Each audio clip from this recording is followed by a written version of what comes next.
मित्रांनो, आज आपण आलेलो आहे निसराळ या गावामध्ये, तालुका जिल्हा सातारा. आणि हे आपण पाठीमागे वासरू बघताय. वासरू भरपूर पळते, बरीच मैदान त्यानं मारलेले आहेत. पण काय होते आत्ताच्या घडीला बैलगाडी शर्यतीत बरीच जण नाद करायला लागली. बैलगाडा मालक वाढले, बैल वाढली, वासरं वाढली.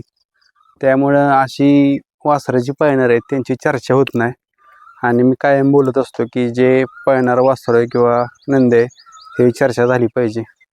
बघूया आपण कधीपासून नाद करते ती आणि वासराचं कसं कसं त्याचं मैदान वगैरे काय काय झाले सगळी हिस्ट्री आज जाणून घ्या. नमस्कार. नमस्कार. पहिल्यांदा तुमचा परिचय सांगा आणि नंतर वासराचा परिचय.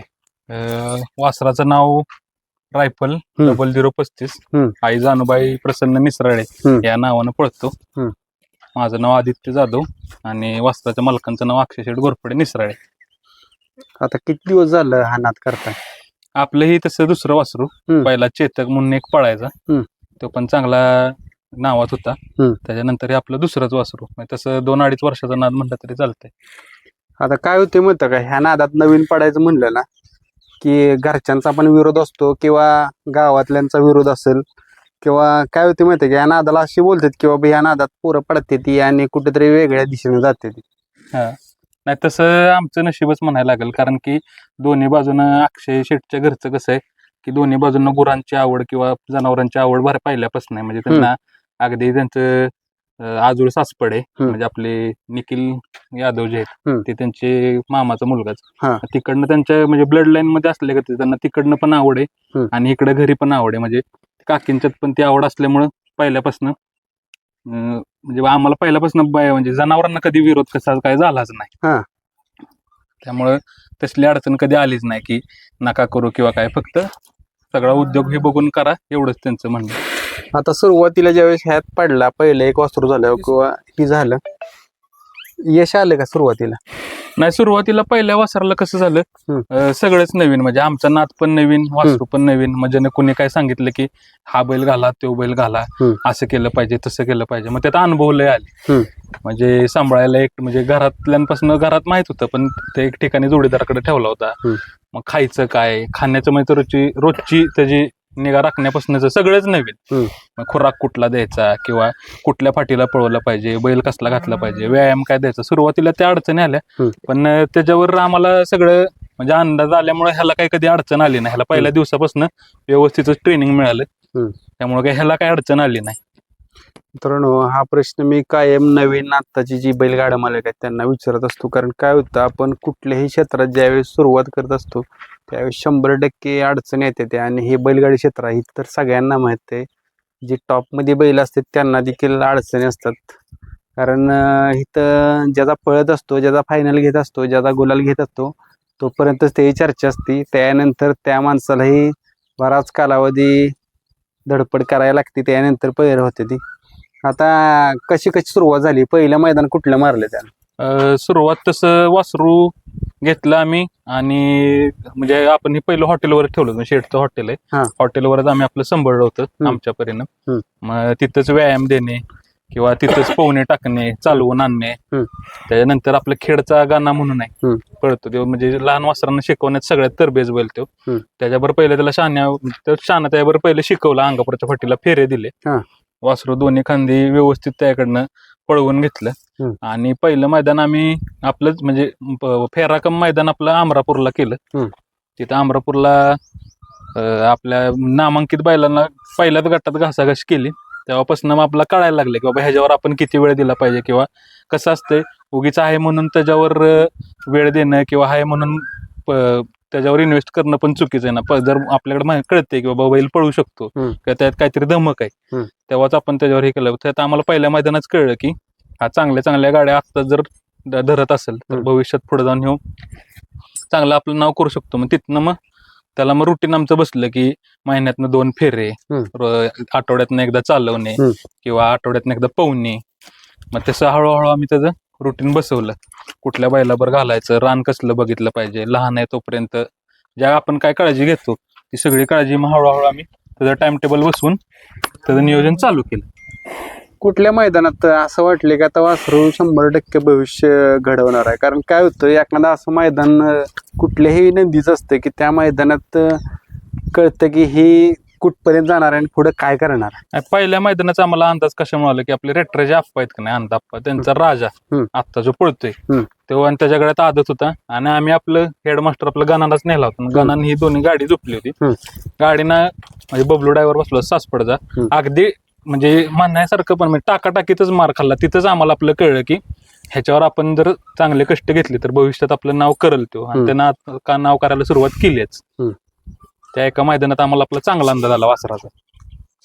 तुमच्याकडे येतो आता, तुम्ही वासरू, मला असं काय आलं त्यांच्याकडून की वासरू घेतलं आणि घरी सांगितलं नाही आणि घरी बाहेरच वासरू ठेवलं आणि बाहेरच सांभाळ केला, म्हणजे ह्याच्यावरूनच कळतं की तुम्हाला आवड किती असेल ह्या क्षेत्राची.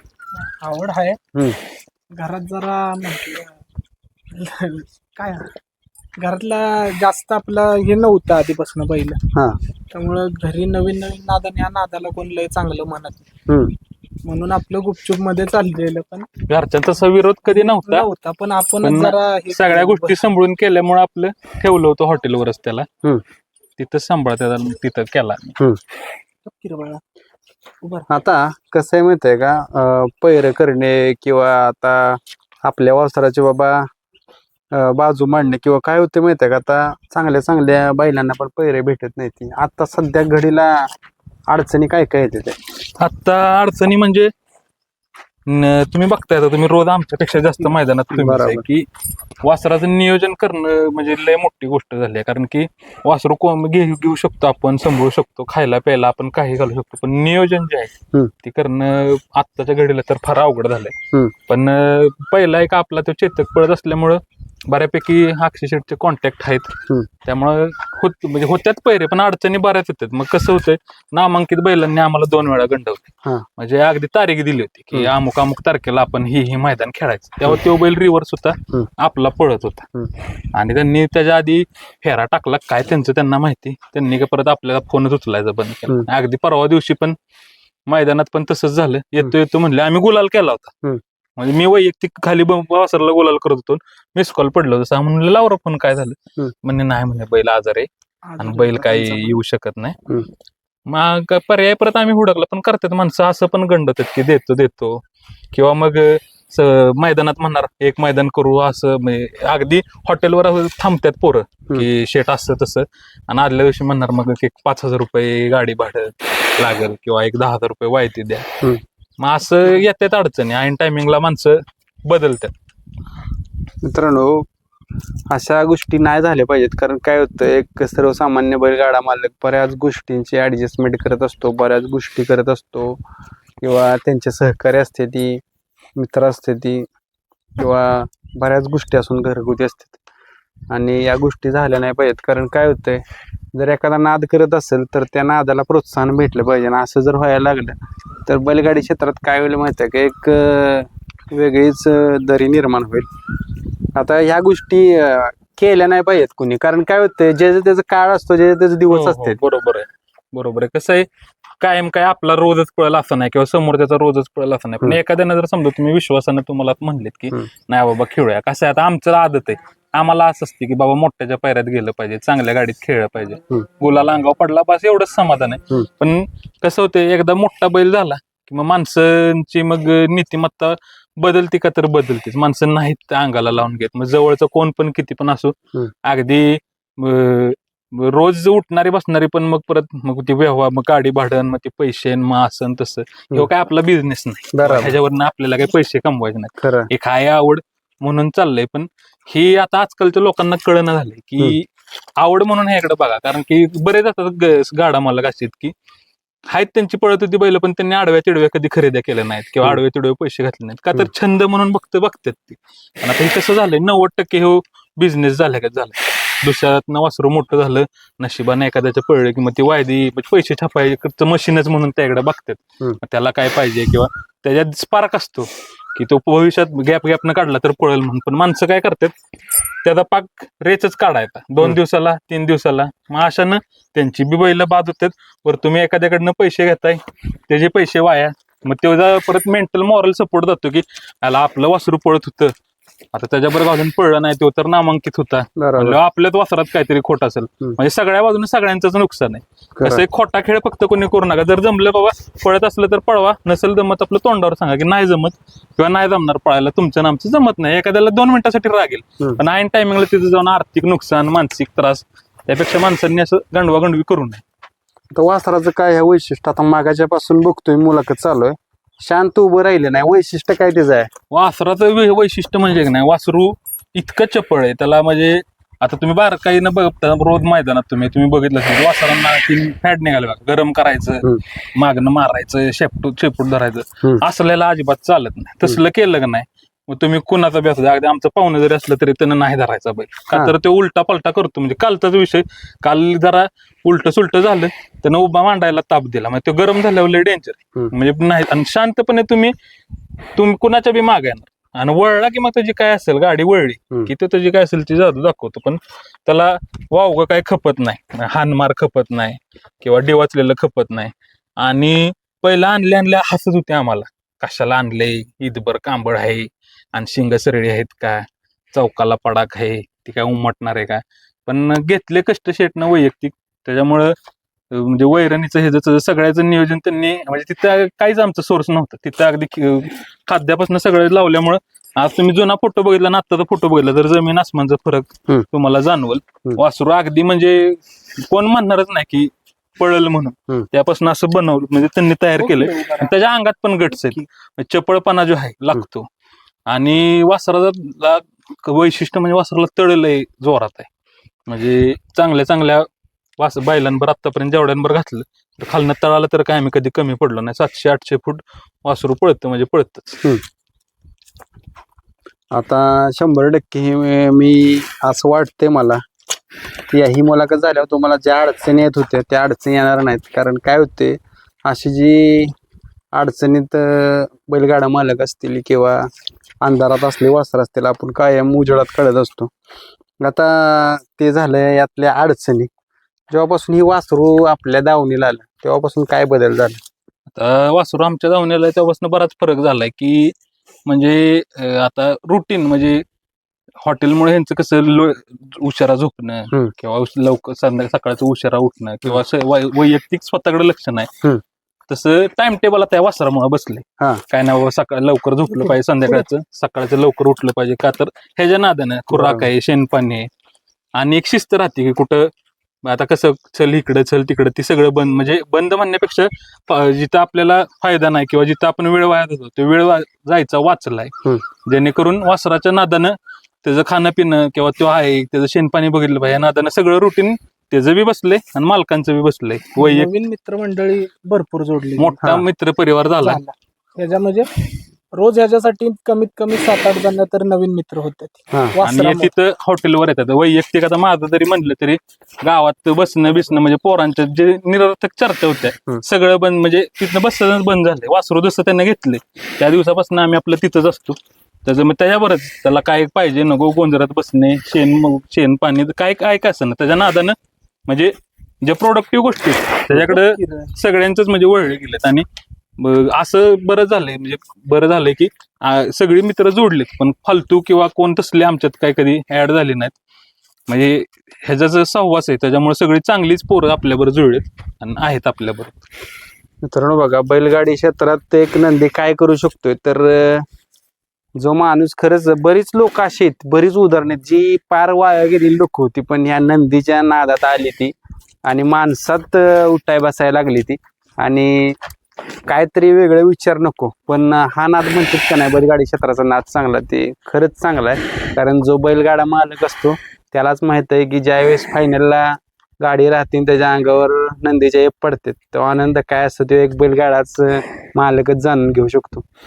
आता या नादाचं नेमकं काय, या नादात पडला आणि हे काय मिळालं या नादात? कारण बाकीचे बिन नाद आहेत, भरपूर नाद आहेत, या नादात का नाही समाधान लय मोठं आहे.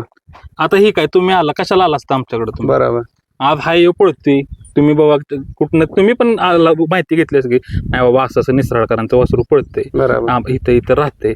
ह्याच्यापेक्षा काय आणखीन, म्हणजे त्यांचं फोन जर बघितला अक्षय शेटचा तर अगदी म्हणजे नको म्हणजे पंचकृषीतल्या सगळ्या पोरांचं फोन किंवा सगळ्या माणसांचं बाबा तुमचं पळतंय तुमचं राहिलं का, एखादं मोठं मैदान असेल तर आपुलकीनं विचारणारी पण माणसं आहेत. बरं कसं कसं काय काय झालं का नियोजन, कोण आहे गाडीवर काय, हे समाधान लय मोठं आहे म्हणजे.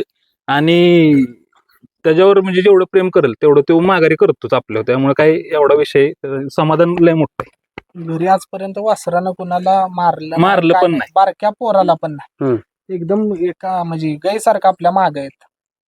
आणि त्याला कळतं की आता आता एक 4-8 दिवस झाले इथं आणलाय तर काकी सगळं बघतात, म्हणजे शेटची आई बघते का नाही. तर आता काल एवढा गुलाल अंगावर आला तर माझं वासरू गरम होत, वासरानं मैदानातलं धिंगाणा केला पण पुजताना गप उभा राहिला. मग त्याला कळतं कुणाला काय म्हणायचं कुणाला काय नाही.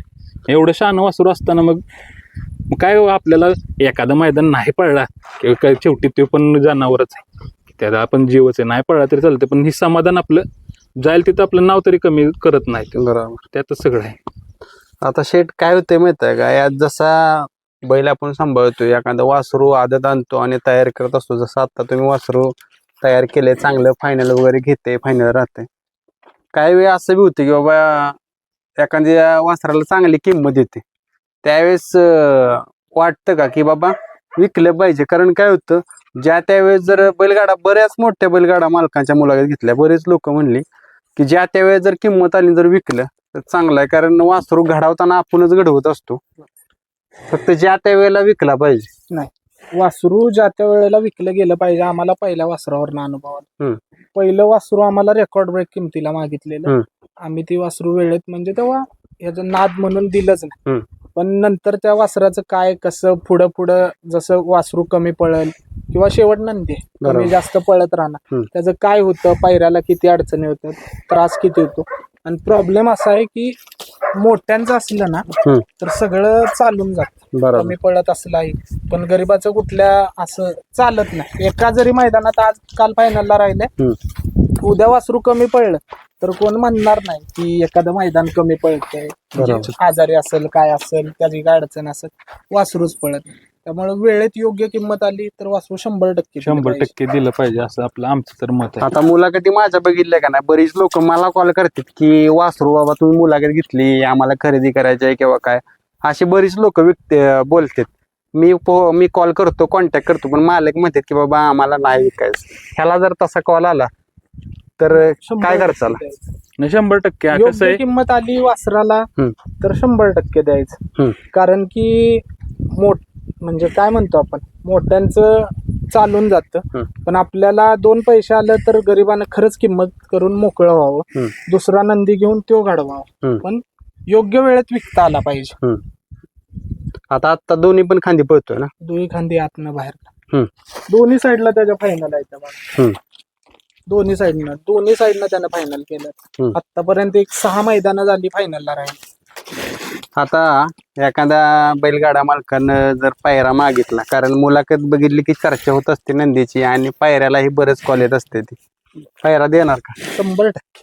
आम्ही आजपर्यंत कुणालाच नाही म्हटलं नाही. मी तर बैलाची व्हिडिओ पण म्हणत नाही, व्हिडिओ पाठव.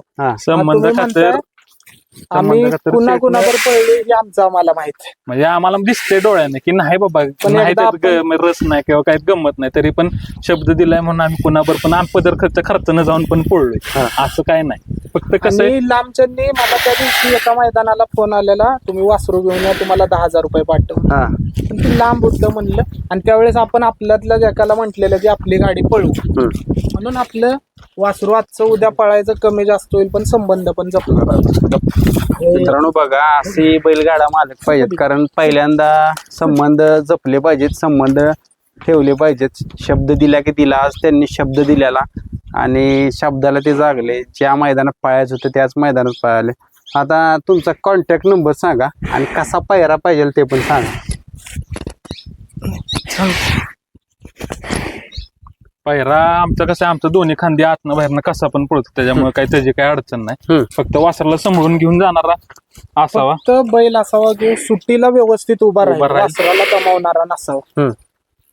वासरू शहाणं उभं राहतं, पण बाजूच्या बैलांना दमवलं तर मग वासरू उभंच राहत नाही, काहीही केलं तरी उभं राहत नाही. म्हणून बाजूचा सुट्टीला फक्त शहाणा बैल असला, वासरू स्वतःच्या जीवावर गाडी वाढून लावतो म्हणजे लावतो.